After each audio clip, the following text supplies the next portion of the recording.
Você já se viu chorando pelos cantos? Já sentiu raiva sem saber o porquê? Já foi vítima daquela expressão tempestade num copo d'água? Se a resposta for sim, continue assistindo.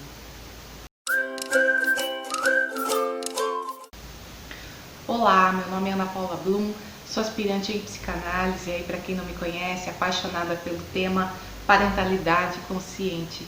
E para responder então aí as perguntas iniciais do vídeo, eu gostaria de falar com vocês a respeito de memórias implícitas e explícitas. A gente já fala disso mais adiante, mas é mais ou menos assim: emoções do passado, de experiências negativas do passado, muitas vezes acabam vindo e sendo acionadas no nosso presente momento, sem sequer a gente dar conta disso.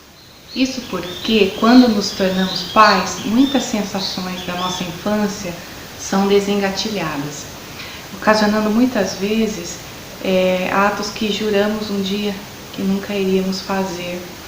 E para entender então um pouco mais destas questões, é muito importante a gente aprender sobre memórias implícitas e explícitas. É mais ou menos assim: quando você entra no automóvel para dirigir e ajusta-se ali conforme necessário, liga o carro, engata a marcha, baixa o freio de mão, dá seta, enfim, e ainda conversa com alguém ao lado, ou seja, você está fazendo algo sem lembrar de como se faz, de como se aprendeu aquilo. Você acaba fazendo ali no modo automático, sem se dar conta de como fazer, não é mesmo? Da mesma forma, quando a gente precisa escrever, por exemplo, a gente não tem necessidade de retornar ou adentrar ali no processo de aprendizagem novamente, aprender a escrever para daí escrever. Não, por quê? Porque já está ali armazenado na nossa memória. Essa memória é chamada de memória implícita, ou seja, essa maneira de realizar as coisas no modo automático, né? E a memória, assim, ela permite que a gente faça coisas sem se lembrar de como se faz ou de como se aprendeu. A memória implícita é basicamente o que nos possibilitou aí a evolução da nossa espécie. Sem ela não teríamos, claro, né, chegado até aqui. Imaginou se toda vez que eu fosse precisar andar, tivesse que voltar a aprender a andar? Então já fica ali mais ou menos no modo automático, facilitando aí o nosso dia a dia. Agora, quando você lembra ali do primeiro dia na autoescola, lembra da fisionomia do seu instrutor, ou lembra-se até do dia do nervosismo ali no teste do Detran, aí sim você vai estar acionando a sua memória explícita, ou seja, você estará lembrando de algo conscientemente.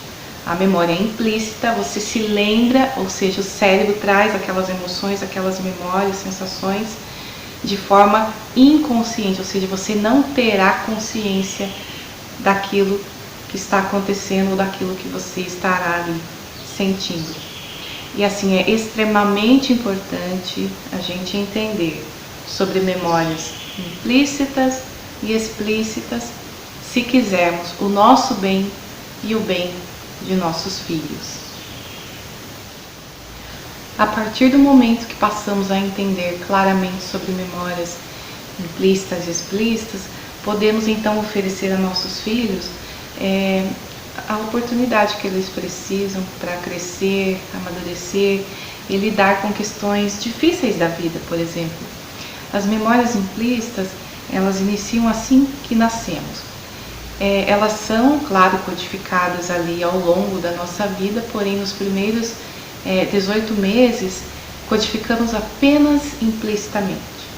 O bebê é capaz de absorver ali até a forma como a mãe fica tensa em resposta a alguma situação, e além de percepções e sensações corporais como fome, cheiros da casa e dos pais, o sabor do leitinho morno, enfim, comportamentos como engatinhar, andar, dentre outros, enfim, também ficam registrados implicitamente.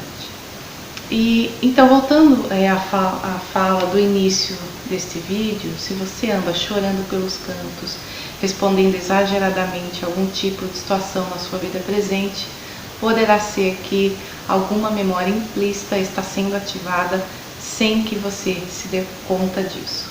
Mas o que tudo isso tem a ver com os nossos filhos? Será que quando o teu filho está passando dos limites, alguma memória implícita não estaria vindo à tona? Ou seja, será que alguma memória implícita não estaria ali acionando algum estado mental em que você precisa estar atento ou atenta? Pense bem, quando algo acontece, o nosso cérebro registra tudo. Neurônios são disparados, criando determinados modelos mentais em relação a tal acontecimento.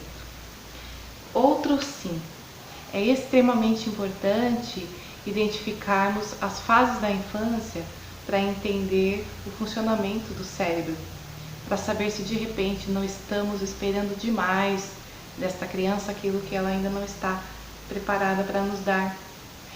Quando nascemos, a função do nosso cérebro é nos proteger, ou seja, fugir ou atacar.